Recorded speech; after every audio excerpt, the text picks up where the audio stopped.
Let's get into Elon Musk. When someone hits extreme wealth, money isn't the mission anymore. It turns into a scoreboard. And once that score is pushed to the limit, the focus shifts to something louder. Power, legacy, staying relevant. Some billionaires go the charity route, others, they lean straight into drama. And when it comes to non-stop headlines and chaos, Elon Musk is always in the mix. After building Tesla and SpaceX into massive global forces, his fortune has climbed past $500 billion at times, putting him in those wild first trillionaire conversations, far beyond just business success.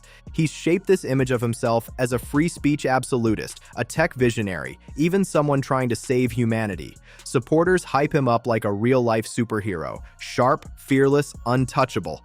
But behind all that hype, there have always been cracks people can't ignore. Never boring. And look, I think this is a big win for Twitter. Yeah, he's brilliant. He sees the future. He's a driver.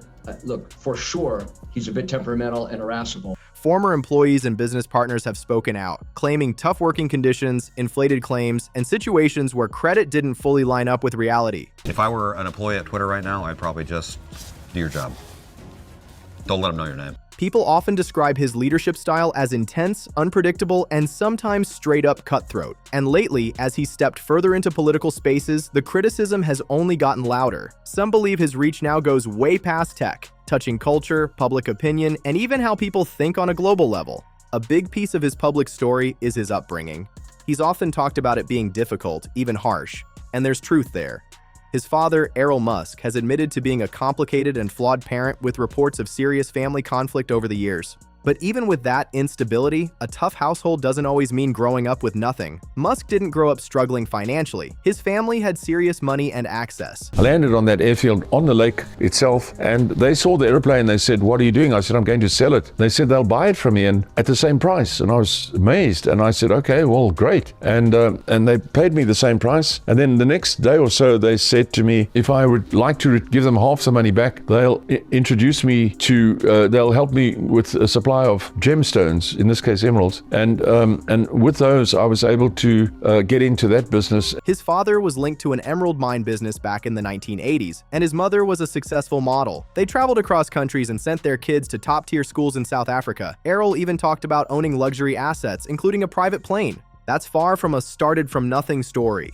You see, Elon and Kimball and Tosca, they grew up with me from a very early age, as I spoke to you earlier about. They only knew that they lived in a very fine home in Waterkloof. By the time they were 7, 8, 9 years old, I had given up Mercedes-Benz cars. I had moved on to Rolls-Royce cars. So they only rode in Rolls-Royce cars, if you understand. They knew that if you wanted to go somewhere, you got into a twin-engined airplane that belonged to you, and you flew there. And then you landed on your airstrip and you went to your lodge. But here's where it gets messy.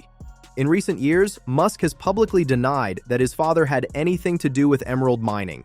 He even joked about it online and offered cryptocurrency rewards for proof the mine existed. The strange twist? Years before that, Musk himself casually mentioned his father's involvement in an emerald mine during an interview. That interview later became harder to find, which only made people more suspicious. Then Elon Musk stepped in and doubled down, saying he really did have ties to emerald mining operations.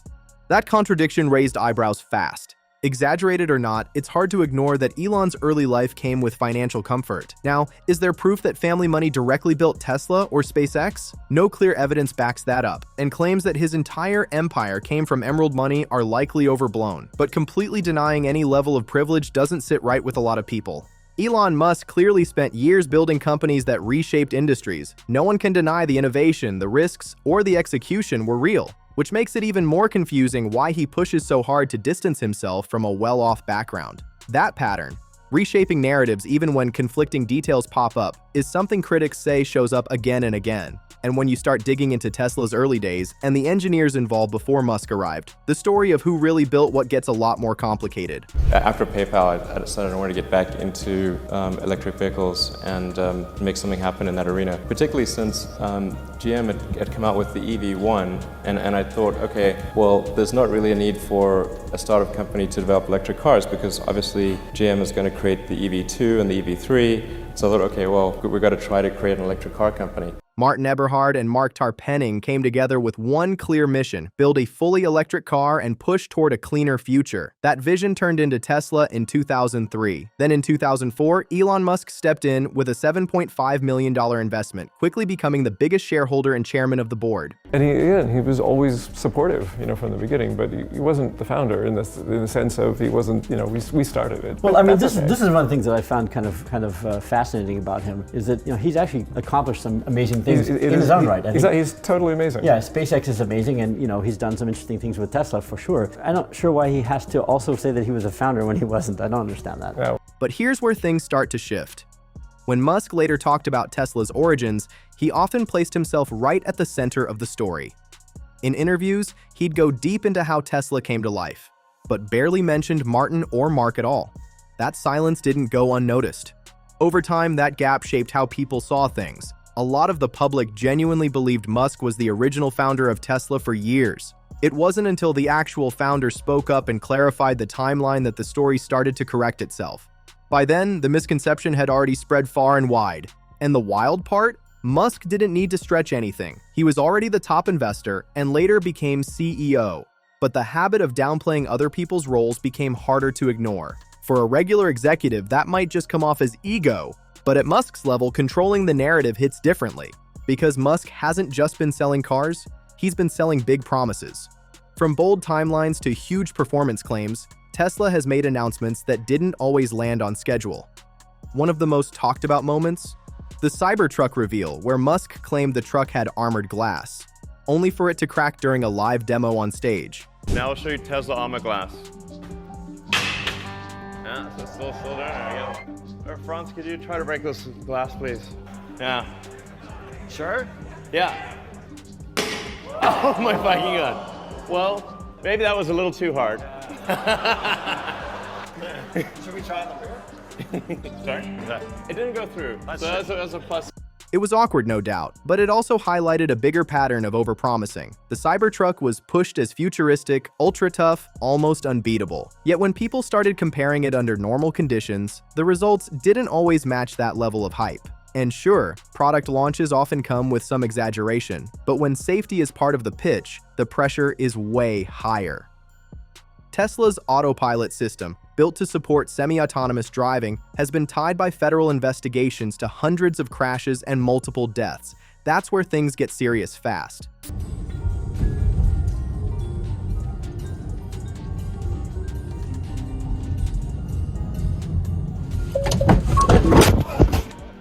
Critics argue the name autopilot and how it's marketed may have made some drivers trust the system more than they should. Supporters push back, saying misuse by drivers is the real issue.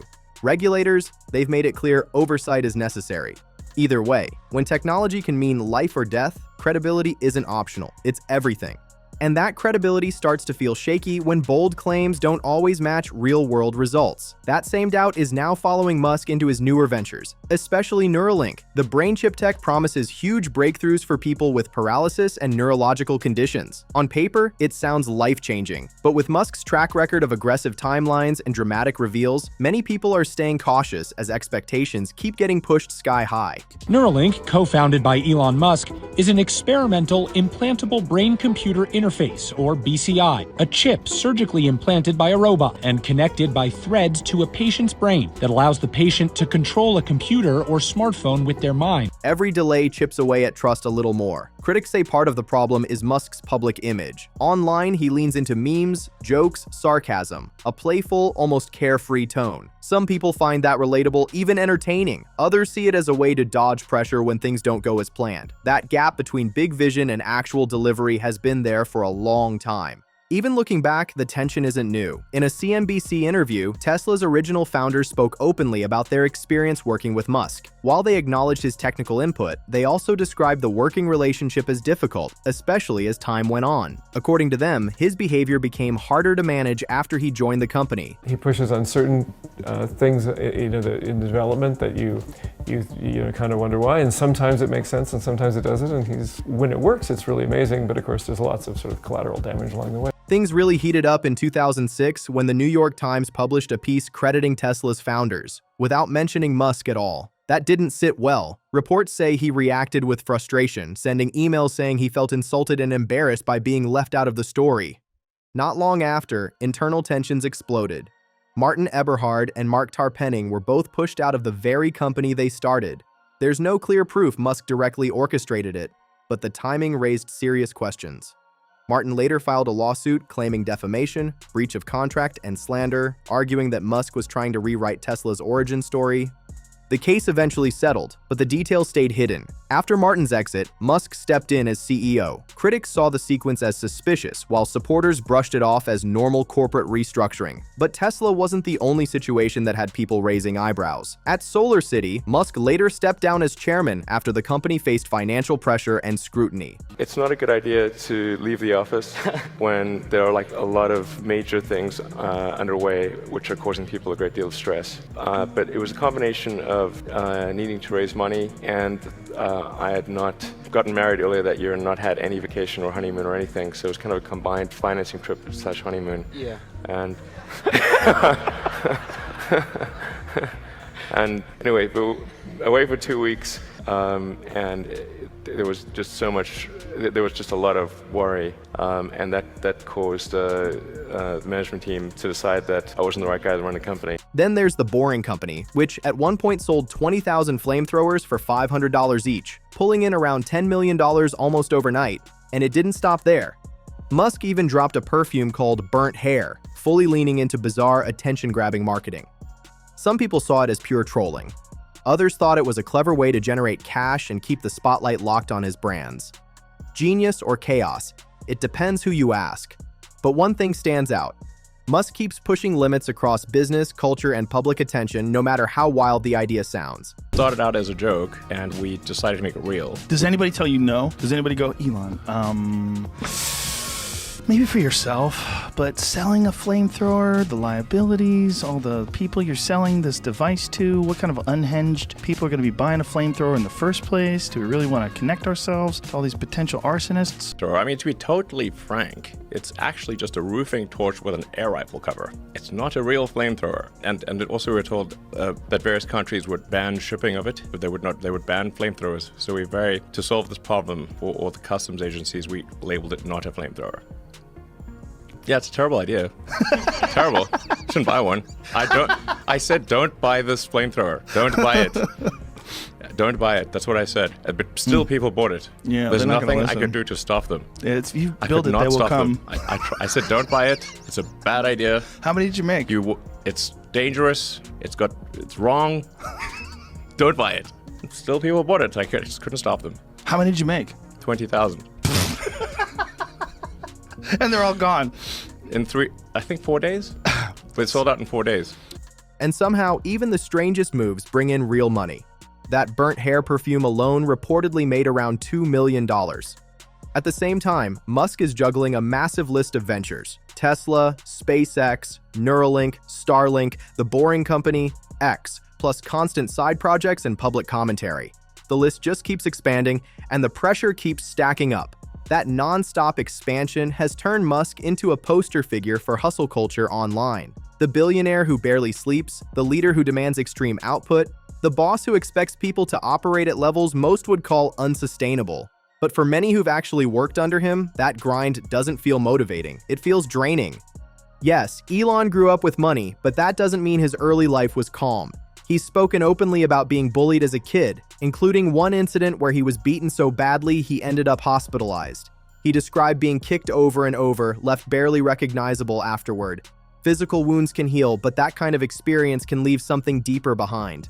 His relationship with his father seems to have added even more weight. According to Musk, his father often put him down, called him worthless, and showed very little empathy. After that hospital incident, he even claimed his father sided with the bully and criticized him instead of supporting him. That kind of environment can shape someone in ways that don't just disappear. Some psychologists say constant criticism growing up can create adults who chase validation at extreme levels, tying their worth to success, recognition, and legacy instead of stability. That kind of mindset might help explain Musk's relentless drive, but it could also connect to how he leads and interacts with others today.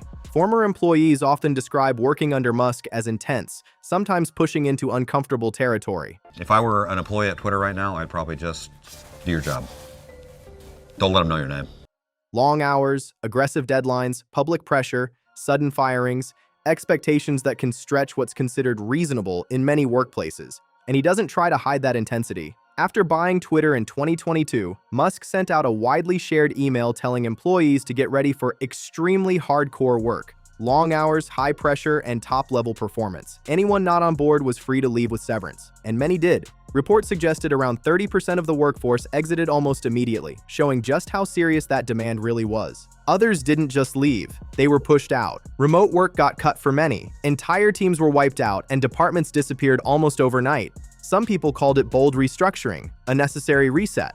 Others saw it as chaotic and reckless. His leadership style really sits on that edge between visionary and unpredictable, and sometimes that unpredictability spills into his personal life too. One of his ex-wives shared that during arguments, Musk once told her, "If you were my employee, I would fire you." That's not something most people expect to hear in a relationship. Another former partner described his communication style as extremely blunt and analytical, almost emotionless at times. Whether that's just his personality or something deeper isn't fully clear. Musk has even joked publicly about possibly being on the autism spectrum, though his mother later said he was never formally diagnosed as a child. Still, many observers say his behavior, both online and offline, can come across as unpredictable. His posts alone have sparked lawsuits, market swings, and global headlines more than once. Back in 2018, he tweeted about taking Tesla private at $420 per share. That single post triggered SEC investigations, claims of misleading investors, and a massive $40 million settlement split between him and Tesla. As part of the deal, he stepped down as chairman for 2 years without admitting any wrongdoing. For most executives, that kind of situation could end a career.